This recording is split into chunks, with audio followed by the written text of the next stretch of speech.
Identifying and satisfying real market needs.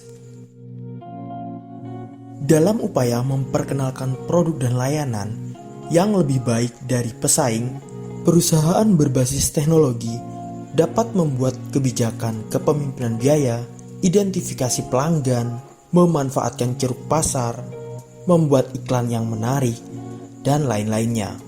Oleh sebab itu, pada video kali ini, kita mencoba membahas mengenai kebutuhan konsumen akan produk dan layanan baru. Identifying a real need. Produk dan layanan baru yang diluncurkan perusahaan berbasis teknologi harus berfokus pada kebutuhan pelanggan. Namun, yang sering terjadi justru sebaliknya. Hal ini akan menyebabkan volume penjualan tidak mengalami peningkatan. Oleh sebab itu, mengidentifikasi kebutuhan pelanggan sangat penting. Yang menjadi permasalahan, tidak semua pelanggan kebutuhannya dapat diketahui atau diidentifikasi.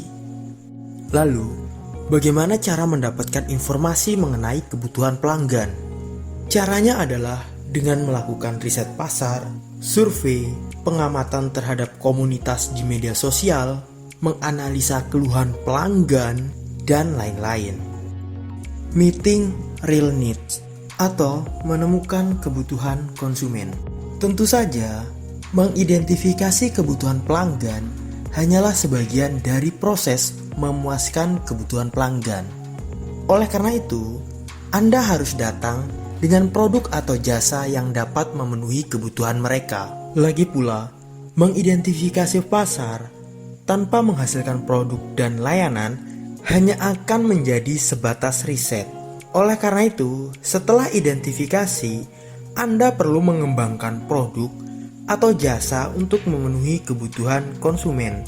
Sebuah contoh, pabrikan otomotif di Indonesia lebih banyak mengeluarkan produk mobil dengan jumlah kursi 7 penumpang.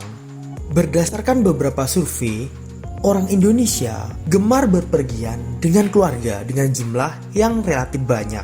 Melihat perilaku seperti ini, perusahaan berbondong-bondong membuat produk mobil dengan jumlah kursi sebanyak 7 penumpang. Gathering information about customer preference.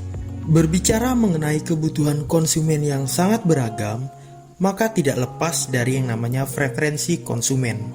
Preferensi konsumen mengacu pada kecenderungan untuk menyukai atau lebih menyukai sesuatu daripada alternatif yang lainnya. Dalam beberapa kasus, preferensi adalah mencerminkan dari loyalitas pelanggan, kekuatan merek, dan strategi pemasaran yang sukses. Preferensi konsumen dapat berubah karena perubahan mode, kebiasaan, dan faktor lainnya. Untuk alasan ini, perusahaan dapat membangun preferensi konsumen dengan menggabungkan berbagai macam elemen dari bauran pemasaran. Why? Market research is very important to entrepreneur. Mengumpulkan informasi preferensi konsumen harus dilakukan bersamaan dengan melakukan riset. Mengapa riset sangat penting? Dengan riset akan menghasilkan informasi, keputusan, dan kebijakan yang lebih akurat. Dalam dunia bisnis saat ini, yang menjadi pesaing Anda tidak hanya sebatas pada perusahaan baru, namun terkadang Anda akan menghadapi perusahaan-perusahaan yang lebih besar, lebih mapan secara sumber daya, lebih kuat secara finansial. Oleh karena itu, untuk dapat menang, Anda harus melakukan yang namanya riset. Sebagian dari Anda mungkin telah mengenal produk seperti Xiaomi, OVO, Vivo. Pada saat ini, produk-produk tersebut menjadi bagian dari banyaknya produk smartphone yang menguasai pasar di dunia. Hal tersebut bisa terjadi karena memiliki kemampuan riset yang baik. Hal ini terlihat bagaimana pertama kali produk-produk mereka meluncur. Mulai dari harga, tempat peluncuran produk, diversifikasi produk, bahkan ketika awal-awal mengapa mereka lebih memilih banyak menjual produknya ke negara-negara yang berkembang. Lalu, secara perlahan dan pasti, mereka mulai memasarkan produk-produk secara global. Hal ini dapat diputuskan berkat adanya riset yang baik.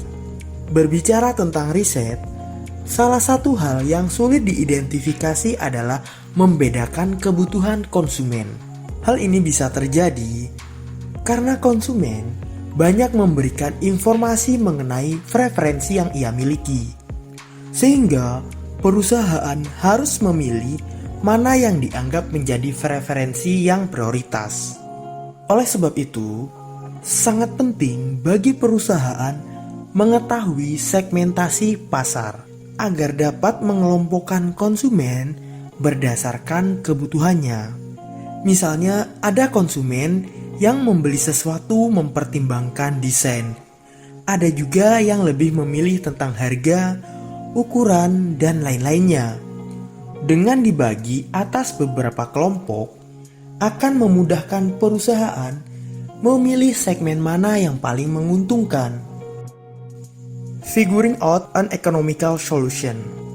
Jika Anda telah mengetahui kebutuhan konsumen dan produk apa yang harus dibuat, selanjutnya adalah apakah produk tersebut dapat diproduksi dengan ekonomis.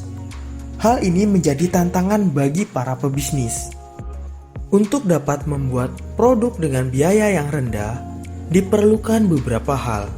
Di antaranya yang pertama ada biaya operasional yang rendah, pemanfaatan teknologi, pemilihan bahan baku yang tepat, fokus hanya pada produk tertentu, skala ekonomi, dan lain-lainnya. Ketika produk dan jasa berhasil dibuat, hal yang paling penting adalah nilai yang ditawarkan lebih baik dari para pesaing. Hal ini dapat dilakukan dengan menganalisa kompetitor Anda. Understanding the marketing and selling process. Untuk mendukung suksesnya bisnis berbasis teknologi, diperlukan pemahaman marketing dan penetapan harga produk yang tepat. Marketing sangat penting karena dengan marketing yang baik, produk dan jasa yang Anda tawarkan akan mudah diterima oleh pasar. Produk yang baik, jika didukung oleh marketing yang kuat, akan memiliki modal yang kuat dalam memenangkan persaingan.